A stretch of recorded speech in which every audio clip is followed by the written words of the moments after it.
Magandang gabi mga kaibigan. Ngayon ay February 24 and tomorrow will be 25 and tomorrow is a holiday and everybody welcomes the opportunity to have a holiday, to have a long weekend because following that is Saturday, and on Saturday it will be vacation until Sunday.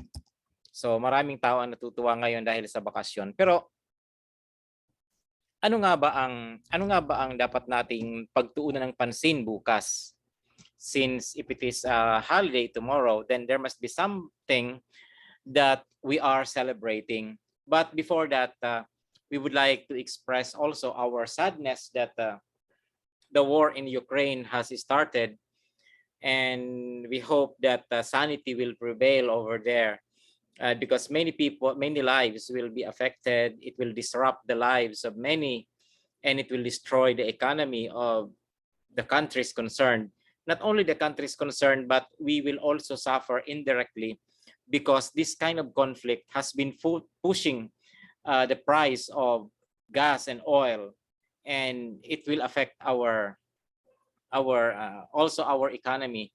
And I noticed that since the past few days, the past few weeks, the price of liquefied gas has been increasing. And maybe for those people who are not used to running their own vehicle, driving their own vehicle, maybe they will not feel the pain.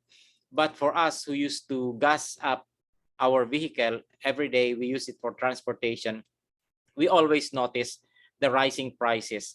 The other week it was 57, then it goes 58, 59, 60, 61, 62, and today it's almost 67 pesos, Philippine pesos per liter, and that is approximately, I don't know, 1.25 US dollars, equivalent to that amount per liter. So, and that is quite expensive, and that's why we cannot blame anybody except the global market. And the global market, of course, is affected by the demands. So the higher the demand is, the prices also will rise. And with the current crisis in the Ukraine, there will be some disruptions in the oil distribution, especially in Russia, and that will really push the price, and that will also push the demand higher and also the price. Yan ang magiging problema natin. Pero balikan natin, let me return to the topic that I was discussing. And I was trying to discuss with you the important event tomorrow, which is the EDSA, or the People Power Revolution. Some people call it event, some people call it revolution. Whatever it is, that will depend on how you define a revolution. And that is really something that we need to think about. And what is the significance of the EDSA revolution? Maybe for some people who are revisionists, historical revisionists, they will belittle, and they will belittle and despise the celebration tomorrow. But I think, setting aside our own biases, the EDSA People Revolution was a legitimate event in the history of the Filipino people, because we underwent martial law. Dumaan tayo ng martial law. It was in 1972 when Ferdinand Marcos Jr. Ferdinand Marcos, hindi Jr. pala. Si Ferdinand Marcos ay nag-declare ng martial law. At ng panahon na yun ay napakabata ko pa. I was in the kindergarten. Wala pa akong kamuwang-muwang. Pero meron na rin ako naiintindihan sa mga bagay-bagay na pinag-uusapan ng mga matatanda.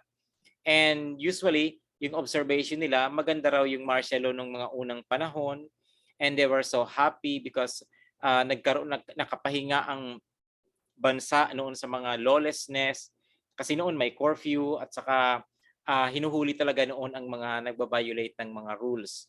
And at the same time, nabawasan din yung sobrang student activism, because the 1970s, the early part of the 1970s was characterized by student activism. It was not only in the Philippines but also in America, in South Korea, and other countries. Napakauso ng student activism, at lalo na dito sa Pilipinas, na halos nung mga panahon na yon, yung mga universidad ay palaging nasususpend ang mga classes kasi nga yung mga estudyante ay nagrarally at sila ay nagbo-boycott. And natigil yon. Kaya lang, by the time of like for example 1976, 77, 78, there was some sort of a tawag doon, parang nag-decline yung yung martial law, at doon nag-resurface yung mga abuses, especially yung corruption na nagaganap. And at the same time, doon din nag-resurface yung mga iba-ibang kakaibang krimen sa society. And it was during those times na nauso yung word na salvaging. Kasi noong unang panahon, pag sinabi mong salvaging, yan yung kasi misnomer nga siya, kasi salvaging means saving. But noong panahon, ginagamit yan to describe people who disappear and eventually were found dead, or maybe they disappeared and can no longer be found. Kaya parang sinasabi na nasalvage siya, nasalvage sila, nasalvage siya. Ibig sabihin, pinatay siya at hindi alam kung ano ang circumstance behind the killing. At usong-uso yan noong mga panahon na yon, lalong-lalo na yung tinatawag natin ng mga vigilante style killing. And yun na nga. And nag-culminate yun sa pag-decline and the unpopularity of Marcos, and also the rebellion led by the military rebellion led by Enrile and Ramos, etc. I will not discuss the historical details of that here because that's too long, and perhaps you can just make some of your readings in the books available online and wherever it is. I know there are plenty of literature. Just be careful with what you read, and kailangan maging mapanuri tayo sa mga binabasa natin. Maging critical tayo sa mga binabasa natin, at kilalanin din natin yung author ng mga libro na binabasa natin. Let's make sure kung anong klaseng reputation meron ang author na yan, na hindi siya bias, scholarly ang dating ng kanyang mga libro. Kaya yun nga, sa sinasabi ko, very significant po ang EDSA revolution, because that was the first time in history na nagkaroon ng isang mapayapang revolusyon. Ibig sabihin, napatalsik ang isang dictatorship. A dictatorship regime was overthrown because of a peaceful action of the people. So hindi siya kinailangan magkaroon ng isang military action or a violent action in order for this to happen, but it happened nonetheless. Okay. So yan ang significance. But I would also say from my own point of view, personal point of view, opinion, that the people power revolution is one of a kind of missed opportunity. It could have been our opportunity to restructure our political system. It could have been our opportunity to strengthen our institutions. Kaya lang po ang nangyari is, although hindi naman natin sinasabing walang nangyari, actually there were plenty of reforms undertaken after that, and some of these were very good, but I think still a lot of things were wanting. Napakahirap pala. Especially if political leaders are vested with certain interests. So therefore, it will be really difficult to change society, lalong-lalo na at the bottom line, ang nakasalalay dito ay yung welfare ng mga maliliit, yung mga taong nandoon sa margin. Kasi nga dito nga sa Pilipinas, malaki ang level ng marginalization ng mga tao. A lot of people are not participant in the economic activity of the country, which is dominated by capitalism. And you can see also the imperfect political structure that we have that contributes to the chaos and to the lack of cohesion and direction that we have today. So nangangailangan ito ng iba yung political will to change everything. I don't know when that will happen, but I don't know, maybe it will happen little by little, and I hope that ganito na lang ang gawin nating strategy sa buhay natin. If we want to have change, then that change should begin with ourselves, sa atin munang sarili. Kasi hindi naman maganda na magdidiman tayo, mangangarap tayo ng isang magandang society, pero wala naman tayong ginagawa, wala naman tayong naiko-contribute. So hindi naman kailangan maging mga bayani tayo o kaya mga maging sikat na mga tao. Even in how we perform our duties at work, even how we perform our obligations, ito ang dapat gawin natin. Sapagkat pag ginawa natin yan, then truly may naiambag na tayo sa ating lipunan. So kung ano ang perimeter ng powers natin, kung ano ang perimeters ng kakayahan natin, di doon tayo gumalaw. Ang importante is we are doing something. And I think that is the meaning of revolution, of EDSA revolution. Nangyari ang EDSA revolution more than 30 years ago. So probably we can metaphorically apply it to ourselves na kailangan din magkaroon tayo ng tinatawag na revolution sa ating sarili. Pagbabago, a change. Yan. Sabi nga sa ating lupang hinirang, ang mamatay ng dahil sa iyo. But of course, we don't want to die. We want to live. We want to live for our country. We want to live because we want to contribute to the betterment of our country. And I think that is one way of interpreting patriotism.